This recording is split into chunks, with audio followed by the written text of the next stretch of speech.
Mi hermana Brianne me mandó un mensaje a las 10:42 de la mañana. Decía: por favor, no llegues temprano al lugar para las fotos oficiales. Honestamente, tu look se ve un poco económico. Choca con la estética de lujo que estoy planeando para las revistas. Le agregó un emoji de encogerse de hombros. No me sorprendí. No lancé el teléfono al suelo. Simplemente calculé el retorno de inversión de mi dignidad y me pareció insuficiente. Respondí con una palabra: entendido. Luego entré al portal del lugar y cancelé los 85,000 pesos que había depositado en secreto. Una hora después, la boda fue cancelada. Me senté en mi oficina en casa, rodeada del silencio y el suave zumbido de mis dos monitores. Para cualquiera que mirara mi apartamento, probablemente sí se veía económico. Rentaba un departamento de un cuarto en un edificio antiguo porque prefería techos altos a pagar renta alta. Conducía un sedán de 6 años porque ya estaba pagado. Mi mobiliario era mid-century modern, la mayoría restaurado por mí misma. En el mundo de mi hermana Brianne, el valor se medía por lo que llevabas puesto o lo que publicabas en Instagram. En mi mundo, el valor era liquidez, interés compuesto y poder dormir tranquila sin deudas. Leí su mensaje otra vez, analizándolo, no como hermana, sino como una contadora forense buscando una discrepancia. Eres demasiado pobre. La lógica era fascinantemente errónea. Brianne asumió, con la confianza absoluta de la hija favorita, que los 85,000 pesos para el lugar provenían de nuestros padres Kenneth y Patricia. Pensó que yo solo era una invitada más que podía mover para proteger su estética. No sabía que hace 3 meses nuestro padre me había llamado en pánico, admitiendo que no tenía el dinero para el depósito y rogándome que lo pagara para no quedar mal frente a la familia rica del novio. Había transferido el dinero directamente al lugar para salvarlo de la humillación. Ni siquiera pedí un gracias. Simplemente guardé el recibo. Pero el mensaje de Brianne acababa de anular el contrato. No sentí tristeza. Sentí la fría claridad de una auditora encontrando un error masivo en los libros. Abrí una nueva pestaña en mi navegador y entré al portal del lugar, la mansión Vanderbilt en Newport, Rhode Island. La pantalla de inicio mostraba el césped impecable donde Brianne planeaba las fotos. Escribí mi usuario y contraseña. Acceso concedido. El tablero cargó con el reloj de cuenta regresiva, 4 días para tu día soñado. Debajo, el resumen financiero: depósito del lugar 60,000 pesos pagado, retención de catering 25,000 pesos pagado, saldo total, 0. Esos eran mis ahorros. 5 años de trabajar 60 horas a la semana, saltarme vacaciones y comer en bolsa. El anticipo de una casa que no había comprado porque estaba demasiado ocupada comprando la aprobación de mi familia. Fui a la pestaña de métodos de pago.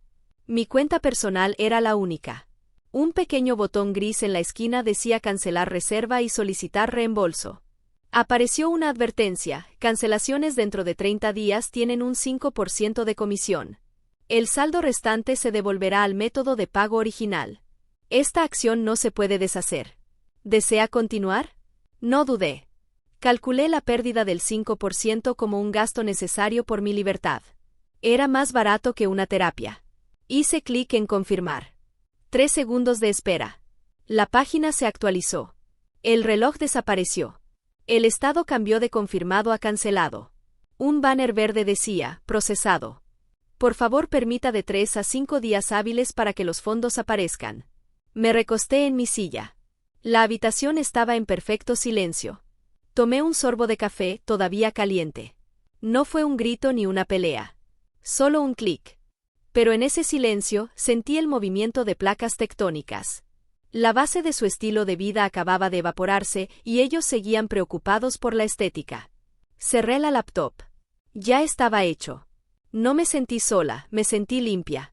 Había pasado 32 años construyendo la base para personas que nunca me dejarían entrar en la casa.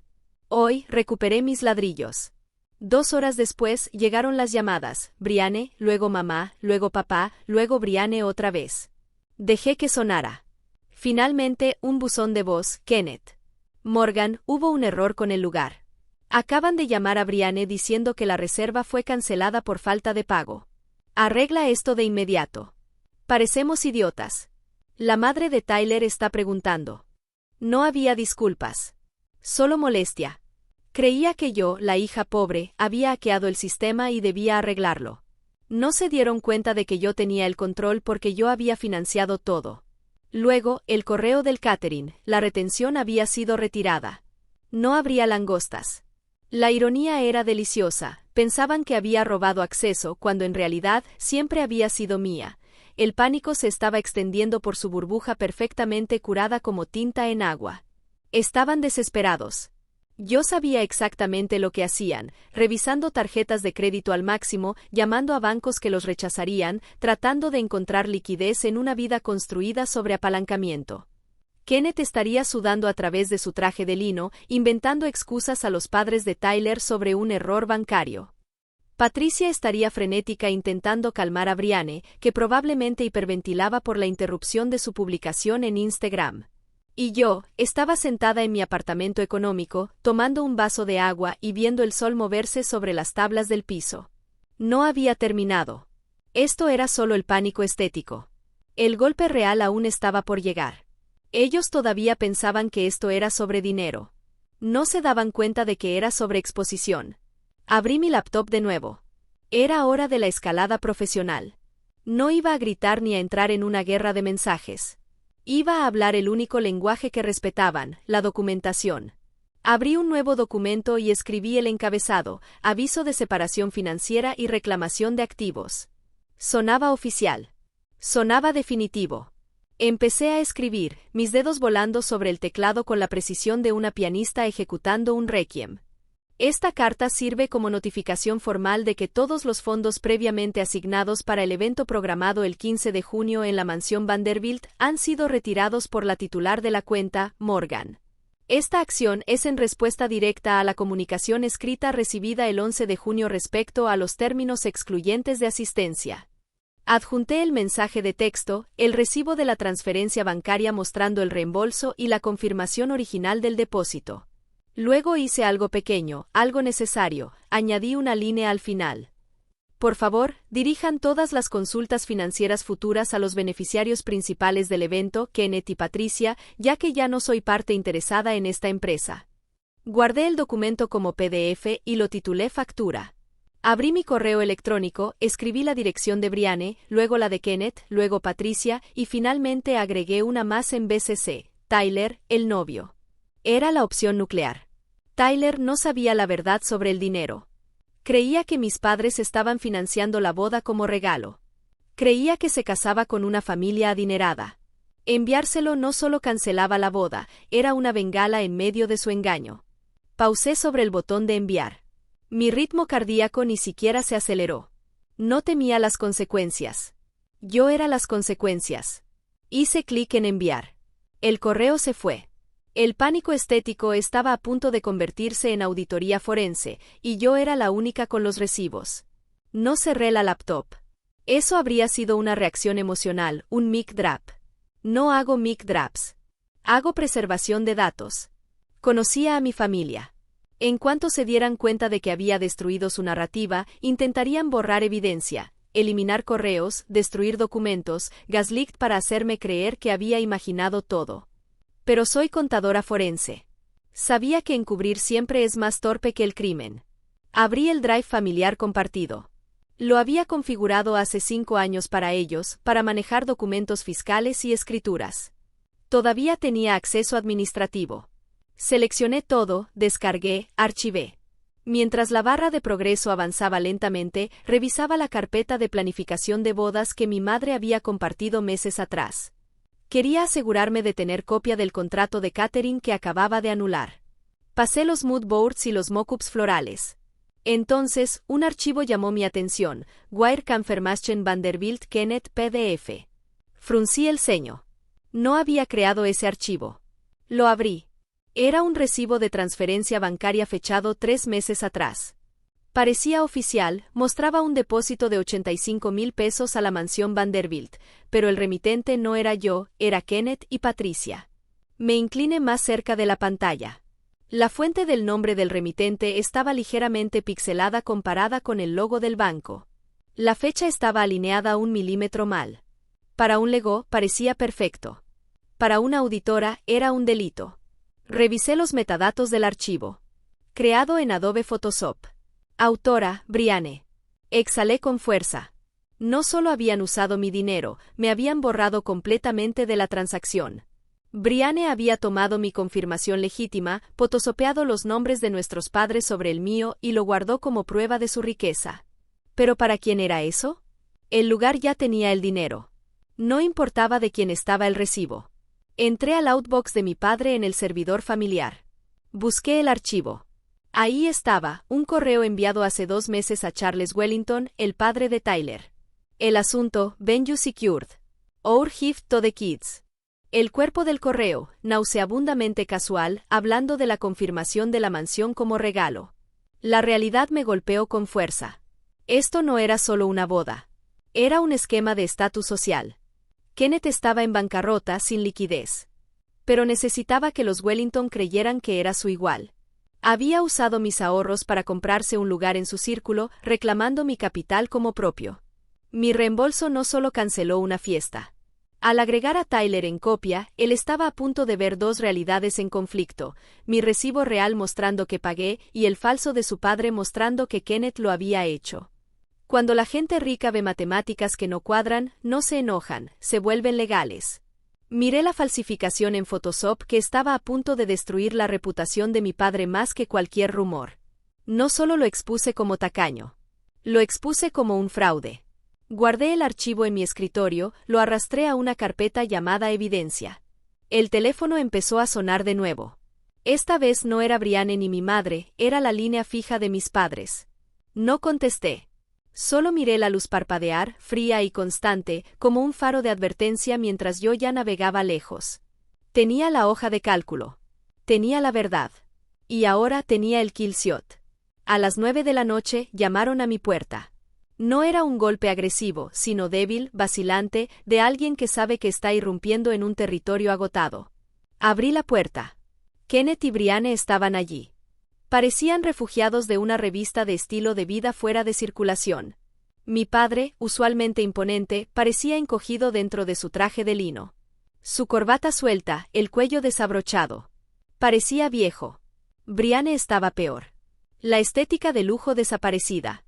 Ojos enrojecidos, cara irregular sin luz de anillo. Su postura colapsada. Los Wellington cancelaron, dijo Kenneth con voz áspera. Charles llamó hace 1 hora. Vio el correo. Vio las discrepancias. Canceló la boda. Me recosté en el marco de la puerta, brazos cruzados. No los invité a entrar. Mi apartamento económico, el espacio que habían menospreciado por años, de repente se sentía como una fortaleza. Podemos arreglarlo, susurró Brianne avanzando. Si envías el dinero de nuevo, decimos que fue un error bancario, salvamos la fecha. Extendió la mano para tocar mi brazo, temblando. Morgan, por favor. Es mi boda. Es todo. La miré. Realmente la miré. Sentí una sensación extraña. No era ira ni satisfacción. Era lástima. Toda mi vida había sido intimidada por estas personas, sometida por la voz de mi padre y el juicio helado de mi hermana. Creí que su arrogancia era intrínseca, un superpoder que yo no tenía. Pensé que eran mejores que yo porque actuaban mejor que yo.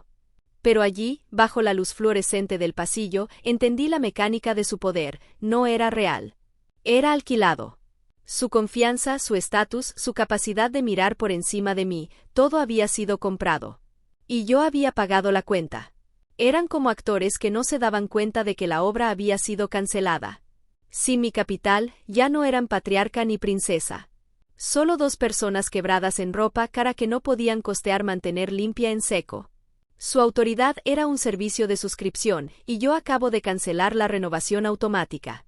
No voy a enviar corrección, dije. Mi voz era tranquila, pero en el silencio del pasillo sonó como un golpe de mazo, porque no había error. Nos estás arruinando. Kenneth soltó un siseo, un destello de su antigua ira intentando encenderse, pero se apagó por falta de combustible. ¿Sabes lo que has hecho? Los Wellingtons piensan que soy un mentiroso. Tú eres el mentiroso, papá, dije. Forjaste un documento bancario. Eso no es un malentendido. Eso es fraude. Y ya no voy a ser cómplice. Kenneth se estremeció como si lo hubiera golpeado. Miró a Brianne, luego volvió a mirarme, buscando alguna palanca, algún botón que presionar. Pero hacía años que había desarmado los engranajes. No le quedaba poder. Sin colegiaturas para amenazar, sin aprobación que retener, sin herencia que colgar como señuelo. Estaba vacío. Morgan dijo con la voz quebrada. Somos familia. Lo sé, respondí. Por eso no voy a llamar a la policía por la falsificación. Considera eso mi regalo de boda. Di un paso atrás. No golpeé la puerta. No hacía falta. Simplemente la cerré suavemente, apagando con firmeza la visión de su desesperación. El clic de la cerradura fue el sonido más fuerte del mundo. Apoyé la frente contra la madera fría de la puerta, escuchando el silencio al otro lado. No hubo más golpes, no hubo más por favor. Eventualmente escuché el din del elevador, seguido del pesado deslizamiento metálico de las puertas cerrándose. Se habían ido. Volví a mi escritorio y tomé mi teléfono. No revisé llamadas perdidas ni leí los mensajes frenéticos acumulados durante la última hora. Abrí la lista de contactos. Toqué el de papá, fui al final y presioné bloquear. Lo mismo para mamá. Luego Brianne. No fue un acto de agresión. Fue un acto de higiene. Estaba sanitizando mi vida del virus que me había enfermado durante 32 años. 3 días después, mi teléfono vibró con una notificación de la app del banco, depósito directo recibido, 85,000 pesos. Miré el número. Solo eran píxeles en la pantalla, pero mi pecho se soltó de una manera que no esperaba. No se sentía como ganar la lotería. Se sentía como respirar después de estar bajo el agua una década. Ese dinero no era solo moneda. Era mi tiempo. Cada noche tarde en la oficina, cada fin de semana revisando hojas de cálculo, cada momento de autodenegación que soporté para construir una red de seguridad que ellos intentaron convertir en hamaca. Transferí los fondos inmediatamente a una cuenta de ahorros de alto rendimiento que abrí esa misma mañana, en un banco que mi familia ni sabía que existía. La nombré La Fortaleza.